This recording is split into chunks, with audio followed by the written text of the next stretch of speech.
Okay, with that, does that mean it's on me to run through it? You got it. Well, I appreciate everybody being here, and it's fun to have some of these conversations before we get into the meat of it. I didn't get to attend that, but it's always fun to hear what people are seeing and hearing. And so thank you for that little dialogue beforehand.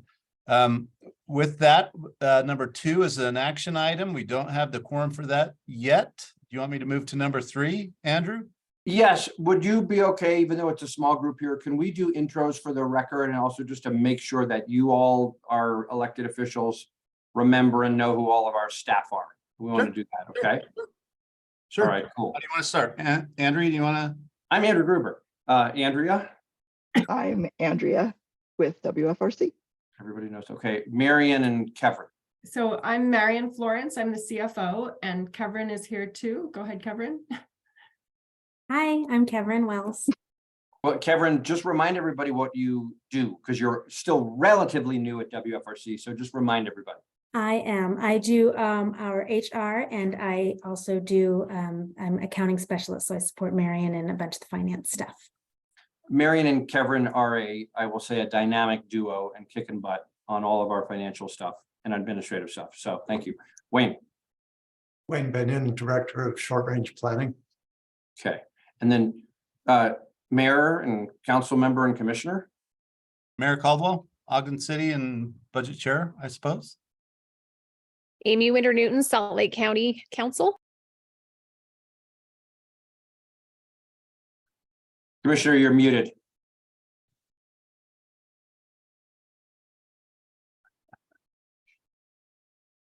Commissioner, if you can hear, you're still muted.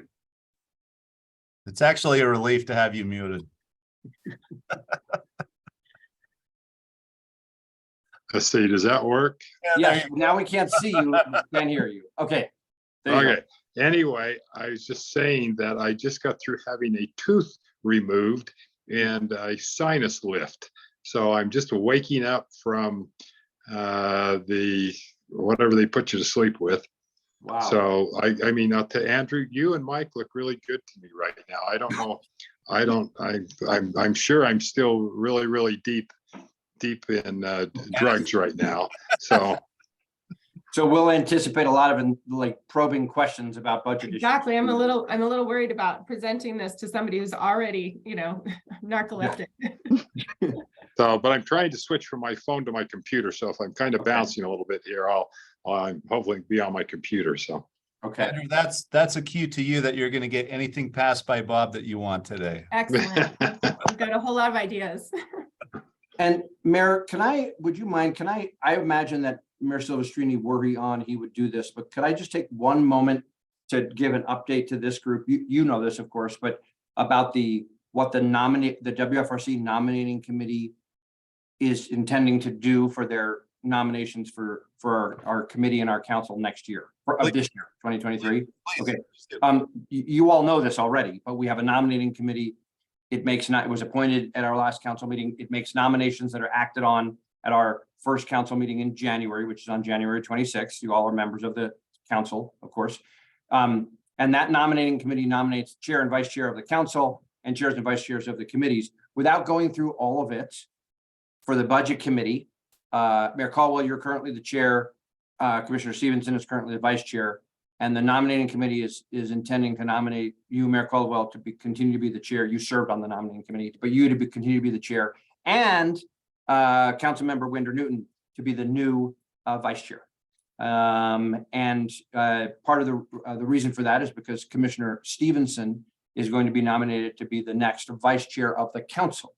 So he will be vacating the vice chair role for the budget committee. And Councilmember Winder Newton, we're so appreciative of your willingness to serve on the council, serve on the budget committee, and be the vice chair of the budget committee. Thank you very much. Yeah, that's great. As long as I'm not displacing Bob and he doesn't feel bad about it, then that's great. Yeah. I never feel bad when you replace me, Amy. Okay. Thanks, Mr. Chair.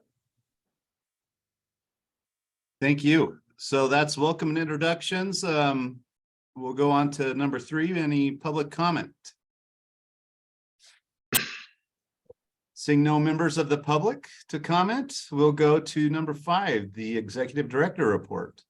Oh, you're gonna, if it's okay, I don't really have a report. I guess, so I don't have any report for you. We will keep your time here mercifully short. And so, Mayor, we could just go back to item 4, which is the only substantive item on our agenda here. Talk about it, even if we can't act on it. Okay, let it go. Okay.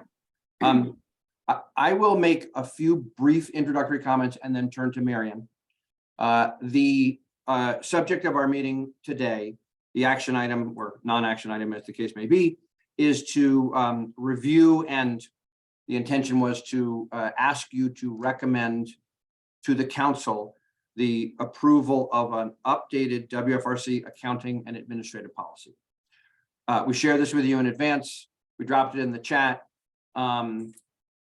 In one way, there's a lot there because Marion and Kevin did a very thorough review of the entirety of our accounting and administrative policy, and did, I'll say, a hefty sort of cleanup and updating and modernizing, et cetera.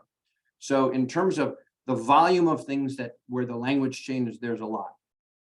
In terms of the actual sort of substance and import of the changes, there's actually not a lot there. We're not making significant changes to our practices and our policies. What we're actually doing here in short summary is we are updating the policy to better track with the practices that we have been utilizing coming out of the pandemic, reflecting the role that Kevin is now playing. And then also just our general practice of periodically doing a review of our accounting and our administrative policies to make sure that we're doing things right, that we're following best practices, and that we're staying up to date with all of the recommendations and guidance and laws, of course. So there isn't any, in our view, there's no problem that we are trying to address other than to make sure that our policies are as tight as they should be, and as reflective of best practices as they should be. We last did this just a few years ago, and it's sort of a semi-regular process. With that, Marion, I'll just, if it's okay, I'll just turn it over to you and you can Sure. summarize. You all, please, of course, feel free to ask any questions about anything at any point. Marion. Exactly. Yeah, I can give a general overview. It's basically following, I sent out the original existing policies, the new updated policies, an outline that tracks the changes that we're proposing, and also a memo. And so the memo is a good starting point for talking about this update. And I wanted to just let you know, as Andrew said, that Kevin and I have been reviewing these accounting and administrative policies basically since we joined WFRC, because they're such a great starting point for anybody in finance to read those and make sure that we are in compliance, and that we're learning from them as much as we're adjusting them as well.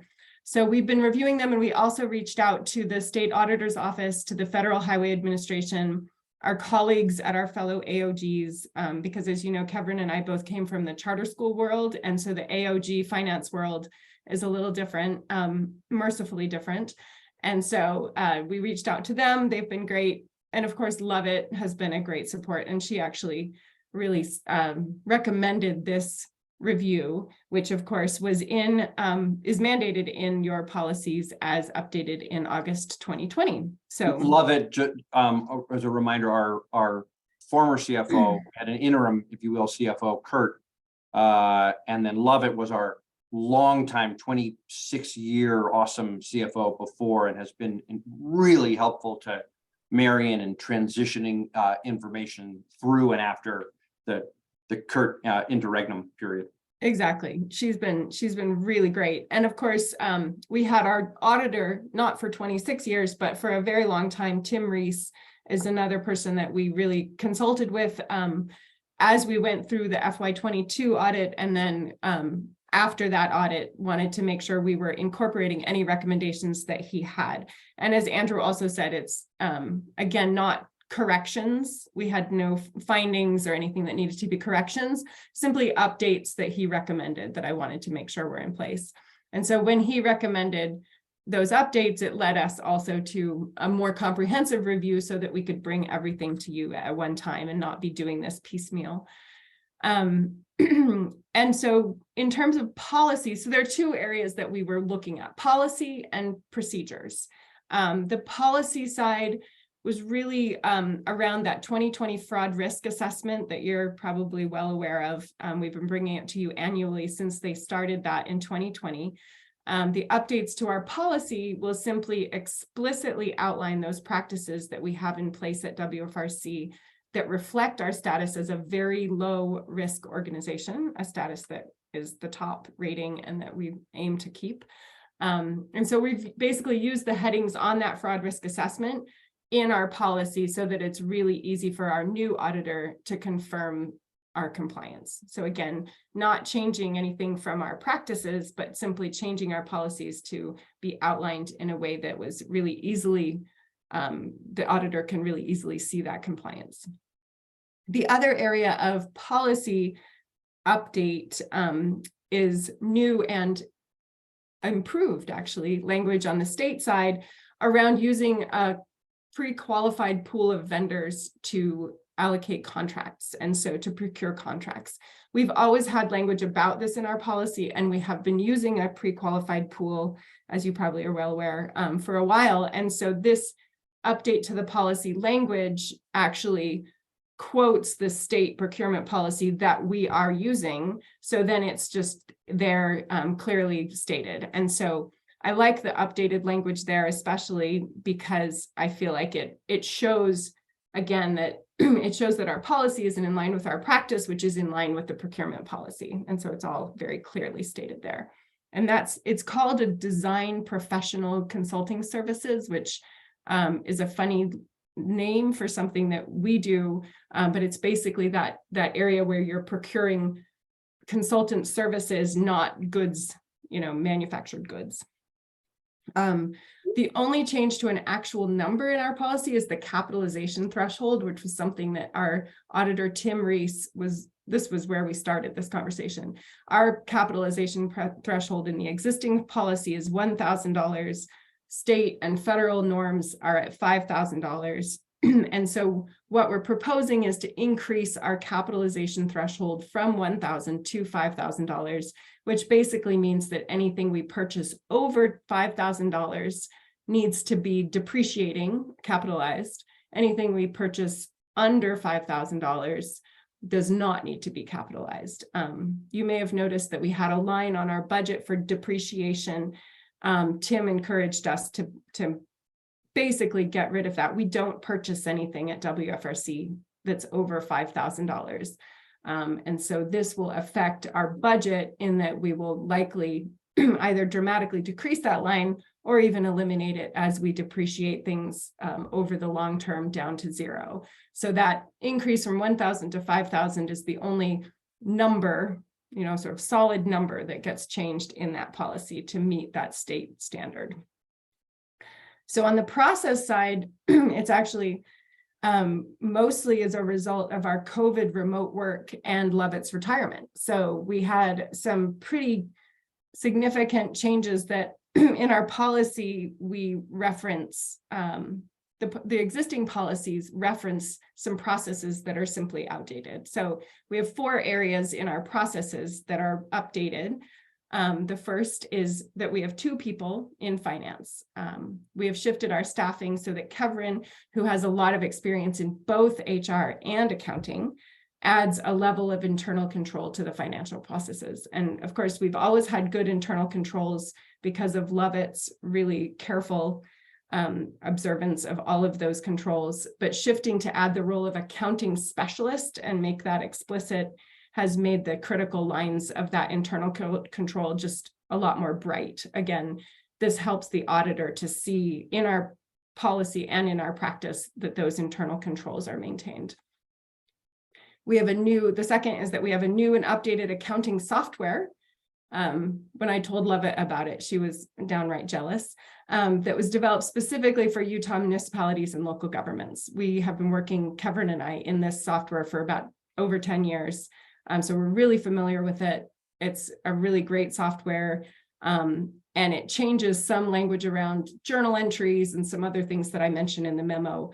But it also means that we're processing payroll in-house. That's point number 3. In our existing policy, we say that we're sending our payroll out to a third-party vendor to process. And I simply want to make sure that that language is correct, that we're not doing that. You know, it's not WFRC policy to send our payroll out to a third-party vendor. We also no longer use physical checks, number 4, because of COVID. We shifted entirely to an ACH. And so on that note, both of these processes, the payroll and the physical checks, were outlined in our policy.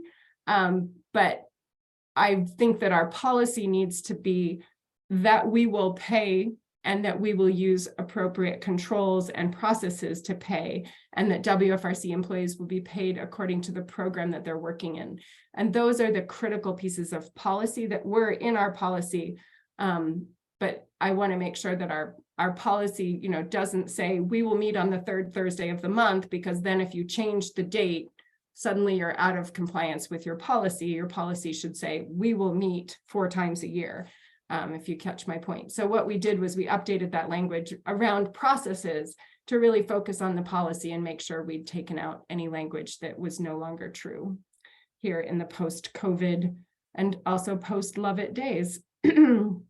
So that's an overview. I'm happy to answer any questions. That the memo goes through those same points in more detail. And then, of course, the outline and the policy itself is ever more detailed. But if there's any specific points that you want me to talk to, I'm happy to do that anytime. I just have a couple things. First of all, good work. This is awesome. And anytime we can align with other standards, sense. So I really like that. One question I have, just as from a presenting standpoint, is there a reason you didn't do like a redlined thing and then, okay. Thank you. There is, I did start with that.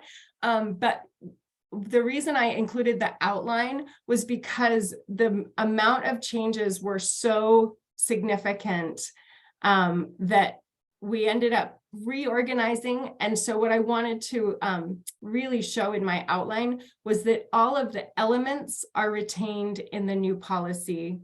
So I wanted to be really clear that we hadn't deleted anything, but it is so differently organized that a red line just started to be a mess. But I went to the exact same place as you, because that's the way my mind works too. Also, show me exactly what's changed. And I looked at the red line. It was like, there's no point in even reading this. But just for what it's worth, I did go and put the 2 documents literally on my desk side by side and read this one and then read that one. So just for what it's worth. Yeah. And I mean, I am fine with that. And it makes sense if you're reorganizing the whole thing to not have it that way. And I thought it was well written and everything else. I just wondered if you present this to others, you may want to just start by saying, you know, we tried to do a red line, but it got too weird with this. Okay. So, and then they just, all of us who have had to read legislative bills are like used to kind of that format. So that's anyway, exactly what we're used just to maybe giving a reason why that will help people. Okay, great point. Thank you. So Mary, my favorite thing though about it was that we have a new term called post-Lovett, post-pandemic. I think that, you know, that's kind of, I mean, I don't know if it's going to soon become post-Lovett, post-Mike, post-Andrew, post, I mean, you know. Well, and I'm guessing Andrew kind of looked at it and said, there's no way Mike and Bob are reading through all these red lines. Let's just give them a summary. Did you have another question, Councilmember Winder Newton? Okay, I wanted to make sure, but that's a really good point. And that's part of the reason the memo is exhaustive and the outline, I really wanted to be as transparent as I could without being able to do the red line version. So yeah, and I realize that this gets super weedy really fast. And so just hesitate to go down any of those roads, but I'm happy to talk to any of those pieces. Procurement is a big part of it. Our procurement agent, we have to also add post-NED, Bob, because Ned was our procurement agent up until his retirement. And so we have been working on that to make sure that our procurement processes are really clear so that we are compliant in-house as well post Ned. So yeah, we're paying a lot of good attention to these. Mayor, Mr. Chair, which is FYI, I texted the three members of this committee who are not able to be here, just to let them know if they have 1 minute to jump on so that we have a quorum so we can vote. I don't know whether that will be successful or not, but just FYI, as we're sort of perhaps heading towards conclusion here. Okay. Okay. I want to add real brief to what Marion said. This is the kind of thing where we could spend, 2 hours going over all the details. And we're always happy to do that. But here's Scott Wardle. Let me just see what he says. Maybe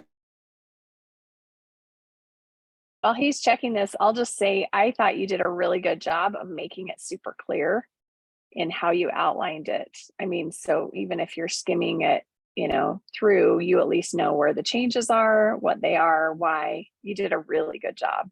Thank you so much. I really appreciate that. This has been a labor of love for Kevin and for me. And we have all kinds of documents that link to spreadsheets, that link to code. And we feel like we're experts now. We hope that we are.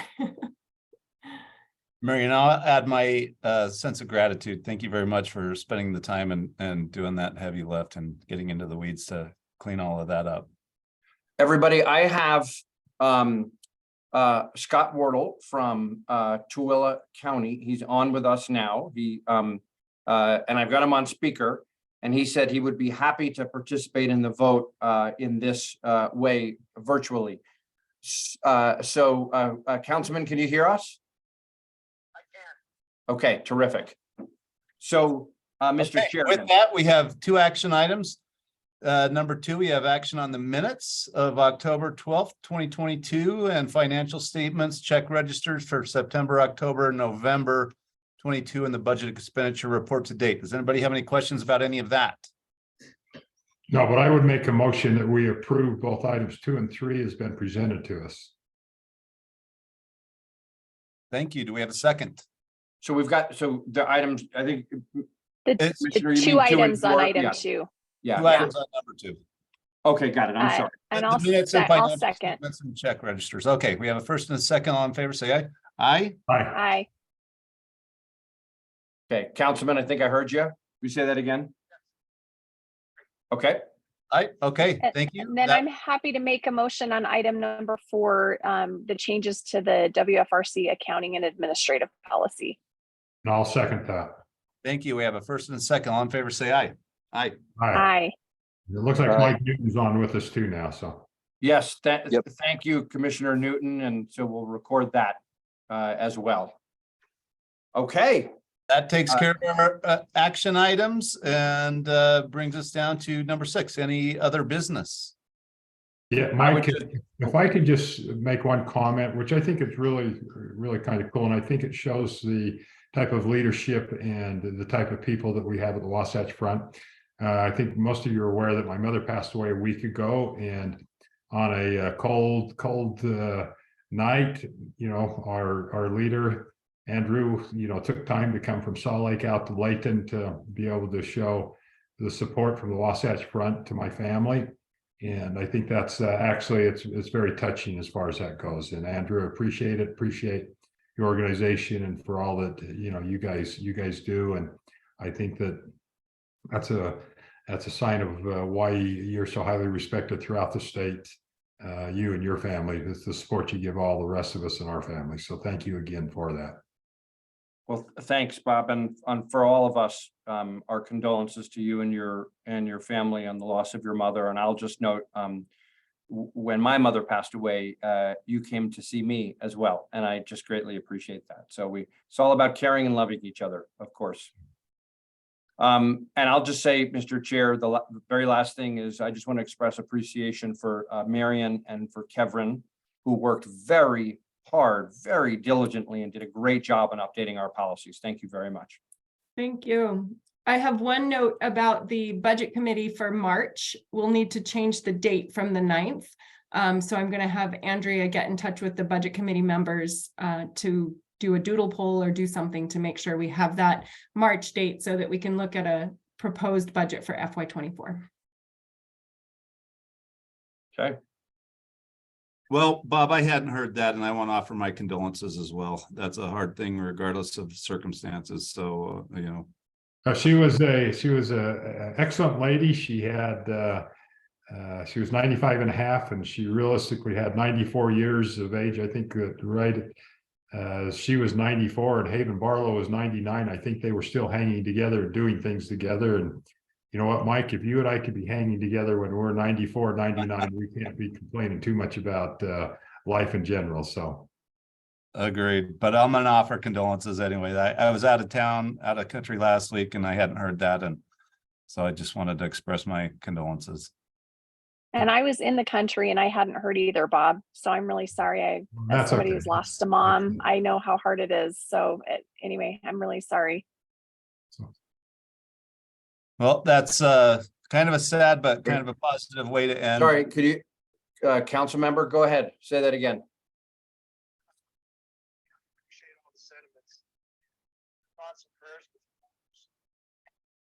I don't know, he said he appreciates the sentiments and his thoughts and prayers are with you, Bob. Okay. Thank you all. Thanks. Okay. With that, I think we've conducted our business, so we'll go ahead and adjourn. Our next meeting will be will be sent out by Andrea. March 9th will possibly need to be changed. So appreciate everybody's participation today and everything you do for a great state and your selective communities and for the council. Andrew, thank you for everything you've continued to do, and we'll wish everybody a happy new year. And we'll see everybody, many of you next week at the Capitol. And we've got our next full meeting of the Wasatch Front Regional Council on Thursday, the 26th at 2 p.m. What's So, at the Capitol next week? oh, just gathering of some folks. Yeah, nothing really. So, all right. Right, everybody have a Thank great you. day. Thanks, everybody. Thank you. Thank you. Hey, thank you so much for jumping on. We really appreciate it. You too. Thanks. Bye.